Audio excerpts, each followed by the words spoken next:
Already ఈ ట్రిప్లో నా పార్ట్ 5 వీడియో చూస్తుంటే thank you very much and welcome to Araku to Lambasingi road trip. Part 5 చూడని వాళ్ళు పార్ట్ 6 చూస్తుంటే మాత్రం ముందు ఒకసారి పార్ట్ 5 చూసిరండి, అప్పుడు మీకు పార్ట్ 6 ఈజీగా అర్థమైంది. ఒకవేళ పార్ట్ 5 చూసే ఓపిక లేదనుకుంటే మీరేం కంగారు పడదులే, పార్ట్ 5 ఏం జరిగిందో సింపుల్ చెప్తాను. పార్ట్ 5లో వచ్చేసరికి మనకు అరకులో క్యాంప్ వేసుకోవడానికి వాటర్ ఫెసిలిటీ లేకపోవడంతో అక్కడే దగ్గరలో ఉన్న ఒక లాడ్జ్ రూమ్ తీసుకున్నాం.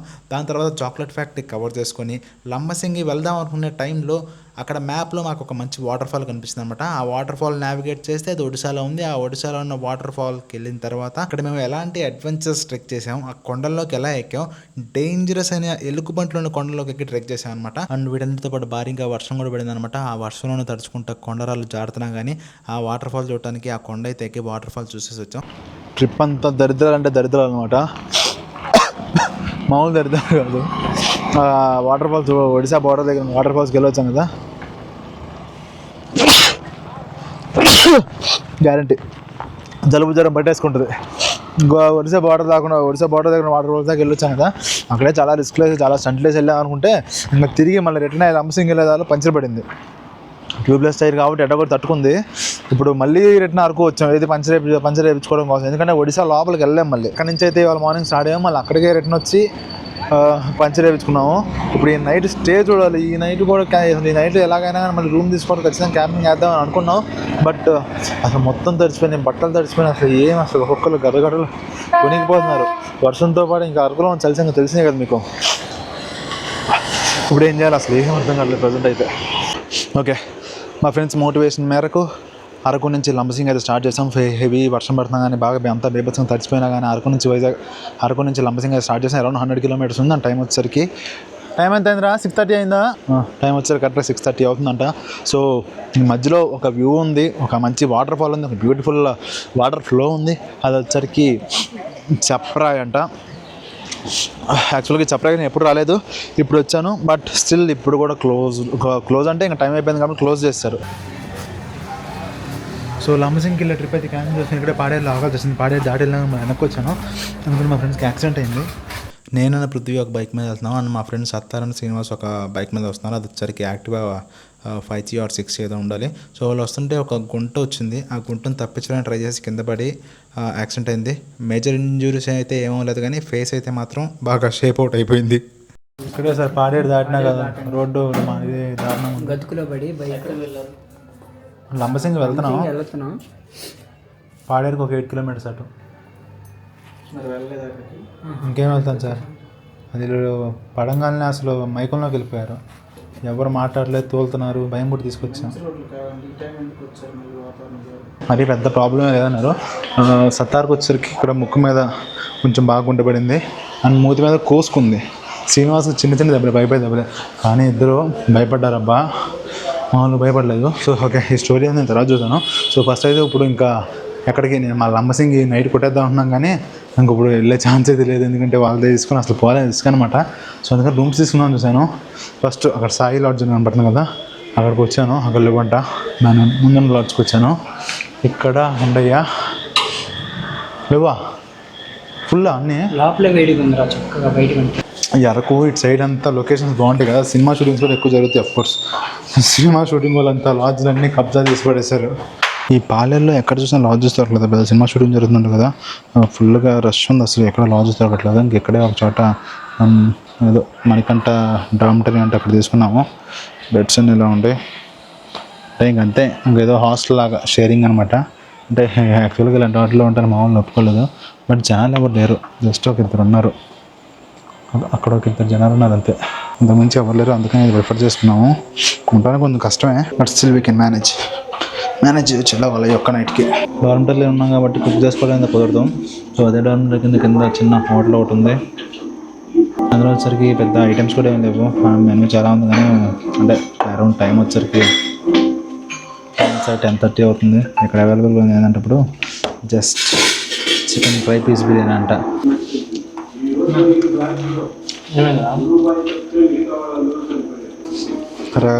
ఫ్రై పీస్ బిర్యానీతో ఏదో పెట్టారు కానీ అది బిర్యానీ కాదు, జస్ట్ ఏదో వెజిటేబుల్ మసాలా రైస్ అండ్ అందులో ఒక మిగిలిపోయిన 2 ఫ్రై పీస్ ముక్కలు ఉండేశారు.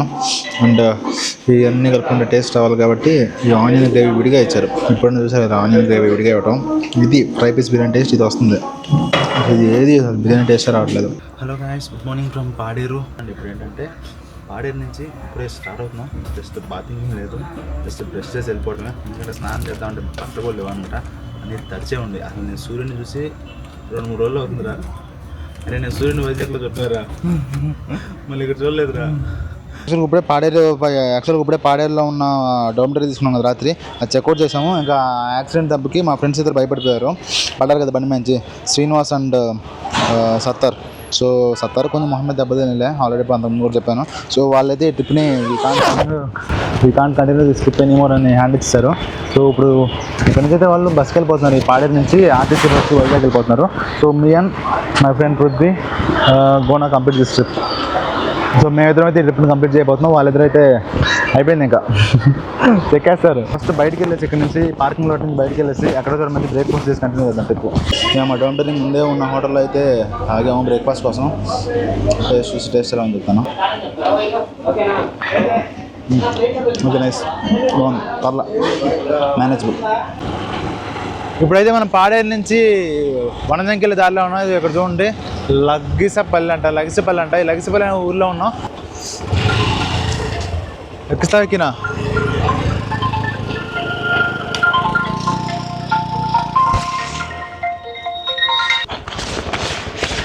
ఇటు నుంచి డేట స్లిప్ అయింది. రేపు ఉన్నట్టు ఇంకోసారి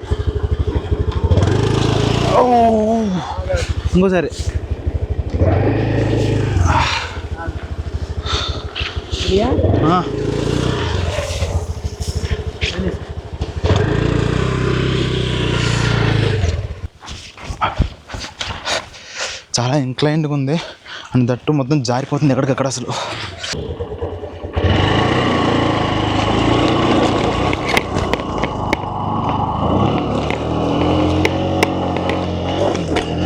రాడ్ డ్రైవర్ రా నా వనజంగిటేనా అల్లాడిస్తుందబ్బా రోడ్డు. క్రేజీ ఇంతే ఉండాలి. ఈ మాత్రం అల్లాడిస్తే తప్ప మనకి ట్రిప్ చేసిన ఎక్స్పీరియన్స్ రాదు అసలు. బీబీసీ అంటే బ్రిటిష్ బ్రాడ్కాస్ట్ కంపెనీయా? బీబీసీ అంటే ఏందిరా? బ్యాక్ ప్యాకర్స్ బేస్ క్యాంప్ అంట. అదే అన్ని క్యాంపింగ్ సైడ్లు చాలా ఉంటాయి. వనజంగిలో ఉన్నాం కదా, ఇప్పుడు నేను ఇక్కడ దాకా వచ్చాను కదా, ఈ గ్యాప్లో నేను దగ్గర 100 క్యాంపింగ్ సైట్స్ చూశాను. ఆ క్యాంపింగ్ సైట్లో మీకు అంతా ఏముండదు అబ్బా. మహా అయితే ఎక్స్ట్రా మాతో కంపేర్ చేసుకుంటే, అంటే మా దగ్గర క్యాంపింగ్ టెంట్స్ ఉంటాయి కదా, మాతో కంపేర్ చేసుకుంటే అక్కడ ఎక్స్ట్రా అడ్వాంటేజ్ ఏముంటుంది అంటే ఒక టాయిలెట్ ఉంటుంది అంతే, అంతకు మించి ఏముండదు. ఇప్పుడు నేను తీసుకున్న టెంట్ ఒక 2000 రూపీస్ టెంట్ తీసుకున్నాను, ఒక 4000 రూపీస్ టెంట్ తీసుకున్నాను. ఒకవేళ క్యాంపింగ్ బిజినెస్ చేయాలనుకో ఒక 2000 నుంచి 4000 మధ్య టెంట్ వచ్చేసింది. కొంచెం ప్రీమియంకి వెళ్ళాలంటే ఒక 5000 రూపీస్ పెట్టి టెంట్ కొనేసి ఇక్కడ ఎంత రెంట్కి ఇస్తారు తెలుసా? మినిమం బేస్ ఛార్జ్ వచ్చేసరికి 500 to 1000 రూపీస్ ఉంటుంది అనమాట పర్ డే ఒక కపుల్కి. చూడండి ఇంకా ఆ బిజినెస్కి ఎంత ప్రాఫిట్స్ ఉంటాయో. దానికి తోడు ఎక్స్ట్రా ఏమొచ్చిందంటే మనకు ఒక దిండు, ఒక చిన్న పరుపు, ఒక మీడియం సైజు మిడ్ రేంజ్ పరుపు. వనజంగ్ వచ్చేసాం మనం, అది మన బోర్డు కనపడుతుంది కదా.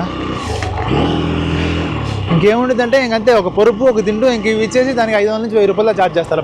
జగన్ అన్న సరుకులు బండి, ఇంకా జగన్ అన్నదే ఉంది చంద్రబాబుదే. వనజంగ్ ఎటన్నా వ్యూ పాయింట్ అట, అది అటంట వరకు అంట. ఇది చూడండి, ఇది ఇదేదో ఆదివాసీ ఆహార కేంద్రం అంట. ఏంట్రా ఇది అంతా లాక్ వేస్తారు. ఆదివాసీ ఆహార కేంద్రం అంట, అల్లూరు సీతారామరాజు డిస్ట్రిక్ట్. ఏదో ట్రెడిషనల్ బాగుంది. ట్రెడిషనల్ మరి ఆదివాసుల ఫుడ్ ఏమైనా సర్వ్ చేస్తారేమో అనుకుంటున్నా, కరెక్ట్ కదా అది లేదు. ఏదైనా మీ పిల్ల ఫోన్ చేసిందా? ఎప్పుడో ట్రైన్లో కలిసానంట, ఫోటో చూసి నిన్న ఫోటో అప్లోడ్ చేసాను. ఉన్నారు సార్ అని చెప్పి. ఎప్పుడు ఎన్నాళ్ళ క్రితం కలిసాడు? ఒక సంవత్సరం అవుతుంది. నచ్చాయి వాడికి. కొండ సగం ఎక్కాము, వనజంగి కొండ సగం ఎక్కగానే మళ్ళీ వర్షం స్టార్ట్ అయిపోయింది. మా వాడే వెళ్ళిపోయాడు. నేను ఉన్నానా పోయానా పట్టించుకోవట్లేదు అసలు, వెళ్ళిపోతానే ఉన్నాడు. అందుకని గూగుల్ మ్యాప్స్ ఎవరికి ఇవ్వకూడదు, మనమే చూసుకోవాలి. కొండ ఏరియా కదా, కొండ ఏరియా అంటే మామూలుగానే ఇంక్లైన్డ్గా చాలా హైట్ ఎక్కుతూ ఉండాలి. దానికి తోటి వాటర్ పడేసరికి ఇంకా బాగా స్లిప్పరీగా తయారైపోతుంది. సో అది ఒక్కడే ప్రాబ్లం. వ్యూస్ అబ్బా నాకు ఇక్కడ నుంచి వ్యూస్ సాగు కొట్టేస్తున్నాయి. బట్ నేను మీకు ఇప్పుడే చూపించను, ఇంకా పైకి తీసుకెళ్ళి అప్పుడు చూపిస్తాను అనమాట తోప్ వ్యూ. ఇప్పటికే పొగమంచు అంతా అదో రేంజ్లో ఉందన్నమాట. సర్ప్రైజింగ్లీ ఇక్కడ ఒక మొబైల్ టవర్ కూడా ఉంది. మనకి సిగ్నల్స్ కూడా ఇబ్బంది లేదైతే. వ్యూ చూడండి రే, అసలు వ్యూ చూడండి రా ఎలా ఉంది అసలు. అంత 2 రోజులు ఫారెస్ట్లో క్యాంపింగ్ చేయించేసరికి అల్లాడిపోయారు పిల్లలిద్దరు. ఇలాంటి వ్యూస్ మళ్ళీ మళ్ళీ వచ్చాయా, మళ్ళీ మళ్ళీ చూసాయా? ఎటు వెళ్తున్నాం మనం? రైట్ రూట్లోనే వెళ్తున్నావా? మా ఫ్రెండ్ మిస్ అయిపోయాడు మనకి. హలో ఎక్కడరా? ఏడన్నావురా? కింద కింద డౌన్ డౌన్ దిగావా? ఇంత డౌన్ ఉంది కదా, పైకి వెళ్ళాలి కదా మనం. పైకి వెళ్ళాలా? మరి వ్యూ పాయింట్ అంటే పైకేగా, కొండ పైకి ఎక్కాలి కదా. కొండ పైకి వెళ్ళడానికి ఎక్కడ ఉంది ఇక్కడ? తప్పిపోయిన ప్రాంతం యొక్క వ్యూ చూపిస్తాను ఇప్పుడు మీకు. చూడండి చూడండి చూడండి చూడండి ఎంత బాగుందో చూడండి. ఆ పొగమంచు చూడండి అబ్బా, పొగమంచు హైలైట్ అసలు. కొండ అది ఎంతో హైట్లో లేదు, నేను నుంచున్న దగ్గర నుంచి చాలా తక్కువ హైట్లోనే ఉంది. పొగమంచు ఆ చెట్లు, ఆ నేల మీద ఉన్న చెట్లలోంచి అలా లేస్తుంది. కాదు ఆ మధ్యలో కొంచెం వర్షం పడినట్టుంటే రైన్ కోట్ తద్దుకున్నా, ఈలోపు మిస్ అయిపోయావు నువ్వు. ఉన్నాడులే మనవాడు, ఎక్కడ తప్పుకోవాలా. ఏదో ఊర్లోకి వచ్చేసాం, డెడ్ ఎండ్ అనుకుంటున్నా తెలిసి. కొండ టాప్ ఎక్కడానికి ఉండదా? ఇంకా టాప్ ఎక్కడానికి ఒక ఊరు ఉంటుంది, అక్కడ దాకా మట్టి రోడ్డు, అక్కడ నుంచి నడుచుకుంటూ పోవాలి. బాగానే అయితే మాత్రం వస్తుంది పోతుంది. ఈ రెయిన్ కోట్ వేసుకుని తీసుకెళ్ళి చచ్చిపోతున్నాను. సో ఇటైతే ఇటేదో ఇంకో వ్యూ పాయింట్ ఏదో ఉందంట, ఆ వ్యూ పాయింట్కి వెళ్ళిపోతున్నాం ఇప్పుడు.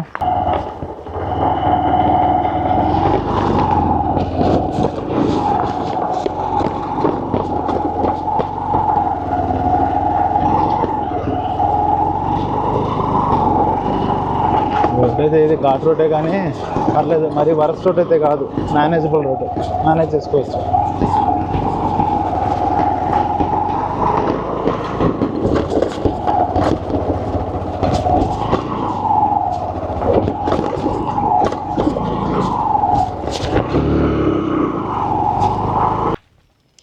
కొంతమంది ఇప్పుడు మేకలు కాచుకునే వాళ్ళు వస్తున్నారు. మేకలు కాచుకునే వాళ్ళు అంతా హాఫ్ టికెట్స్ ఇక్కడ. వాళ్ళు ఏజ్ చూడండి, తిప్పి కొట్టిన 10 ఏళ్ళు దాటం. ఇన్ని మేకల్ని, ఇన్ని దూడల్ని, ఇన్ని ఆవులని హ్యాండిల్ చేస్తున్నారు వాళ్ళు. ఇది దాదాపు ఒక 2-3 కిలోమీటర్స్ 4 కిలోమీటర్స్ హైక్ చేసుకునేది కొండపైకి వచ్చాం బండి మీద నుంచి. బండి మీద అటు వెళ్తే ఇంకా వెళ్ళొచ్చంట, ఇంకా ఒక 1 కిలోమీటర్ దాకా పైకి వెళ్ళొచ్చంట. బట్ రోడ్ అయితే మరీ టెరబుల్గా ఉంది, సో ఆ రోడ్ని అయితే మేము వెళ్ళట్లేదు. సో ప్రస్తుతానికి అయితే ఇక్కడే మంచి వ్యూ ఉందప్ప, చాలా డీసెంట్ వ్యూ. మన వ్యూ చూపిస్తాను చూడండి. మామూలుగా అసలు సిటీల్లో ఉండేవాళ్ళు, ఊర్లో ఉండేవాళ్ళు మేఘాలంటే ఎక్కడో పైనే ఉండి అనుకుంటారు. ఇక్కడ ఉన్న వాళ్ళు అయితే మేఘాలను ప్రతిరోజు చూస్తూ ఉంటారు. మేఘాలు లేకున్నా నా పైన ఈ వ్యూ కోసం మనం ఎంత డబ్బులు పెట్టినా పర్లేదు, ఎంత సాహసం చేసినా పర్లేదు, ఎంత రిస్క్ చేసినా పర్లేదు, ఎంత టైం వేస్ట్ చేసుకున్నా పర్లేదు, ప్రతి minute will give you the I feast. అక్కడ ఆ కొండలు అయితే ఇంకా బాగుండే, ఆ కొండలకి వెళ్తే బాగుండేది కానీ ఆ కొండలో దారి లేదు అనుకుంటా. కాలుతున్నా, బుల్లెట్లు వస్తాయి, టైల్తో పడిపోతావు. ఇంకా కావాలనా?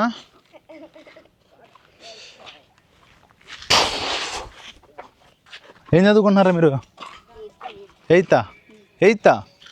నువ్వు 9th? ఎక్కడ స్కూల్ మీకు? ఎక్కడ?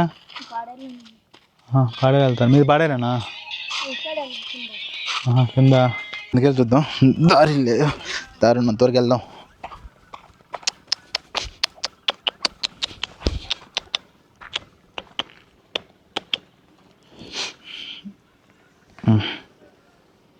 ఆల్మోస్ట్ ఇంక ఇదే అంచు, ఇంక ఇటు నుంచి ముందుకు వెళ్ళడానికి అయితే లేదు.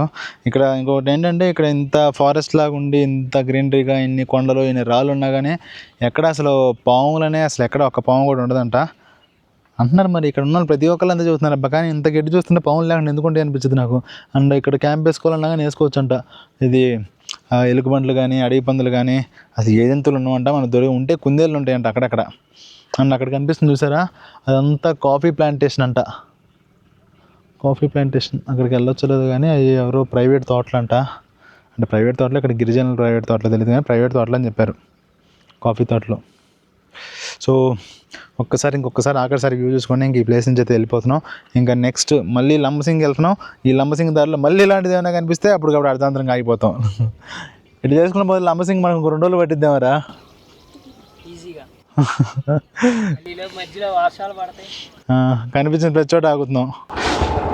ఓకే, ఇప్పుడు మనం వనజంగా ఇంకా హిల్లీకి బయటకు వచ్చేసాం. ఇంకా కిందకి వెళ్ళిపోతుంటే నాకు ఇదిగోండి అక్కడ షూటింగ్ వాళ్ళు కనిపించారు.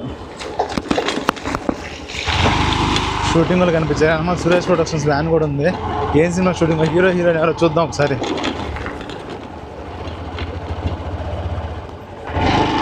ఎవర్రా ఇలా వెళ్ళొచ్చా?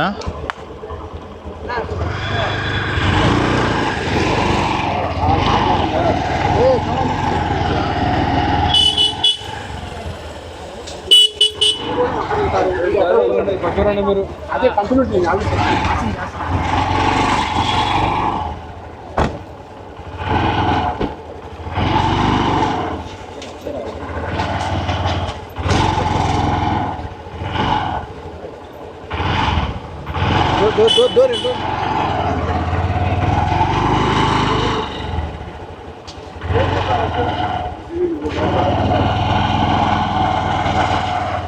హీరోయిన్ ల్యాడర్ అర్థం అవుతుంది, అందరం సజ్జలు చేసుకునే రకంగా ఉంటున్నారుగా. అక్కడ పక్కన డ్రైవర్ సీట్లో ఉన్న ఆయన అయితే జబర్దస్త్లో వస్తారుగా, గడ్డం నవీన్ అని, గడ్డం వేసుకొని బట్టతల చూసావా? డ్రైవింగ్ సీట్లో డ్రైవింగ్ సీట్లో ఉంది. మరి ఎవరు ఈయన మరి? ఎవరో మరి ఆయన అయితే కాదు, ఫేస్ అందుకే చూసా. సనీ లియోన్ వచ్చి ఉంటే బాగుండేది, చలి కాచుకునే వాళ్ళం. ఎట్ట కాచుకుంటారు సనీ లియోన్తో? ఎందుకంటే Sunny Leone is always hot. నేను మా ఫ్రెండ్స్లోకి ఇద్దరు పడ్డారని చెప్పాను కదా కింద, నవ్వుతా చెబుతున్నాను ఏమనుకోవద్దు. అంతే మా ఫ్రెండ్స్ పడినప్పుడు బాధ చేసింది, తర్వాత తలుచుకుంటే నవ్వు వచ్చింది. పడ్డారని చెప్పాను కదా ఇక్కడే, ఈ రోడ్లో ఇలా వచ్చారు ఇలా వచ్చి ఇంకెక్కడ చీకట్లో కదా అసలు ఈ గుంత కనిపించలేదు. ఇక్కడ బండి అవుట్ ఆఫ్ కంట్రోల్ అయిపోయింది అనమాట. అవుట్ ఆఫ్ కంట్రోల్ అక్కడ స్లిప్ అయితే వచ్చి ఇక్కడ పడి ఇక్కడ జారుకుంటా ఈ రేంజ్లో రెండు చుట్టుపక్కల ఇక్కడే ఎక్కడో పడ్డారు. మేము అప్పుడు కరెక్ట్గా అసలు దాటి వెళ్ళిపోయాం. దాటి వెళ్ళిపోయి కూడా మేము వెనక్కి వచ్చాము వాళ్ళ కోసం. ఈ కంకర్ చిప్స్ అని తర్వాత ఇవన్నీ ఉండేవి కదా, ఇక్కడంతా కంకర్ చిప్స్ తార్ రోడ్లు ఉండేసరికి వాళ్ళు కింద పడేసరికి మొహం గీసుకుపోయింది. మట్టి రోడ్ అయితే కొంచెం సేఫ్ సైడ్ ఉండేవాళ్ళు.